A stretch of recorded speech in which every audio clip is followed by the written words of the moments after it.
నమస్తే, నేను Vamshi. Welcome to news chips. Puri Jagannatha Rathayatra గురించి ప్రత్యేకంగా చెప్పనక్కర్లేదు. ఇప్పుడు యావత్ దేశం, అదేవిధంగా ప్రపంచం కూడా ఆ రథయాత్ర గురించే మాట్లాడుకుంటుంది. కానీ పూరి దేవాలయానికి ఎన్నో ప్రత్యేకతలు ఉన్నాయి. ఆ ప్రత్యేకతలు ఏంటి అనేది నేను మీకు చెప్పే ప్రయత్నం చేస్తాను.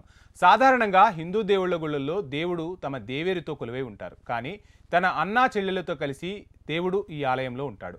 ఇక్కడ కృష్ణుడు, బలరాముడు, సుభద్రలు ఒకే గర్భాలయంలో కొలువై ఉంటారు. ఇంద్రజుమ్న అనే రాజు ఈ గుడిని మొదటిసారి నిర్మించారనేది పురాణం. చరిత్ర ప్రకారం 10వ శతాబ్దంలో, అంటే దాదాపు 1000 ఏళ్ల క్రితం నిర్మితమైన గుడి ఇది.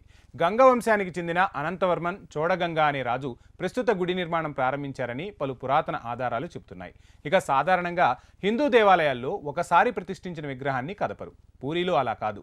ఇక్కడ గర్భాలయంలో మూల విరాట్లను చెక్కదారుతో చేస్తారు. నియమిత కాలానికి, అంటే 12 లేదా 19 ఏళ్లకు ఒకసారి పాత విగ్రహాలు తొలగించి కొత్త విగ్రహాలు పెడతారు. పూరి మూల విరాట్ విగ్రహాలకు చేతులు, కాళ్ళు ఉండవు. విగ్రహాలు మార్చేప్పుడు పాత విగ్రహంలోని ఒక వస్తువుని రహస్యంగా పూజారులు సైతం కళ్లకు గంతలు కట్టుకొని కొత్త విగ్రహాల్లో పెడతారట. అది ఏమిటి అనే దానిపై ఎవరికీ స్పష్టత లేదు. కానీ దానిపై అనేక కథనాలు ప్రచారంలో ఉన్నాయి. అవి సాక్షాత్తు శ్రీకృష్ణుని గుండె అని, శ్రీకృష్ణుని అస్థికలని ప్రచారం కూడా ఉంది. 6.4 లక్షల చదరపు అడుగుల విస్తీర్ణంలో 20 అడుగుల ఎత్తున ఉండే పెద్ద దేవాలయం ఇది. ఈ గుడి విమానం ద్వారం, అంటే విమానం మీద ఉండే చక్రాన్ని నేల చక్రం అంటారు. ఈ చక్రం 8 లోహాలతో చేశారు. దీని ఎత్తే 3.5 మీటర్లు లేదా 11 అడుగులు 8 అంగుళాలు. చుట్టుకొలత 36 అడుగులు ఉంటుంది. 2010లో పురావస్తు శాఖ ఈ చక్రానికి కొన్ని మరమ్మతులు చేసిందట. ఈ చక్రం దగ్గరే అతిపెద్ద జెండా ఎగురుతూ ఉంటుంది. ఈ జెండాను ప్రతిరోజు మారుస్తారు. పూరి రథయాత్రను చూస్తే ఇంగ్లీష్లో జగర్నాట్ అనే పదం పుట్టింది. ఎదురుగా ఉన్న దాంతో సంబంధం లేకుండా, ఎక్కడా ఆగకుండా, అవసరమైతే తొక్కుకుంటూ వెళ్లిపోయేంత వేగంగా, బలంగా వస్తున్న శక్తి అని వర్ణించడానికి ఇంగ్లీష్లో ఈ పదాన్ని వాడతారు.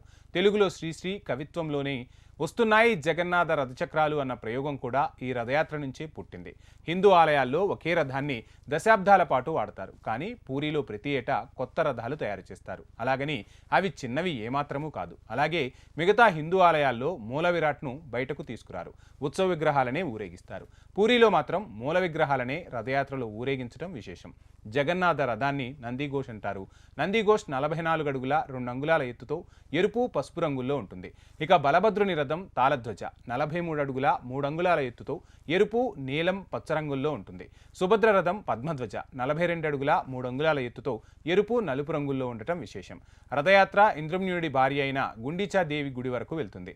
ఈ దేవాలయం చుట్టూ బౌద్ధ, జైన, సిక్కులకు సంబంధించిన అనేక గాథలు కూడా ప్రచారంలో ఉన్నాయి. ఇక ఆదివాసీ సాంప్రదాయాల్లో కూడా జగన్నాథుడు పూజలు అందుకున్నాడు. జగన్నాథుణ్ణి నీలమాధవుడి పేరుతో గిరిజనులు ఆరాధించేవారని, తరువాత రాజు గుడి కట్టించాడని స్థల పురాణ గాథలు చెబుతున్నాయి. చరిత్రలో అనేక సార్లు ఈ దేవాలయంపై దాడులు కూడా జరిగాయి. విగ్రహాలను రహస్యంగా దాచాల్సిన పరిస్థితులు ఏర్పడ్డాయి.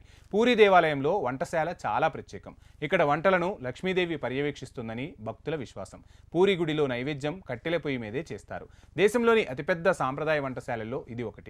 పూరి ప్రసాదాలు చాలా ప్రత్యేకం.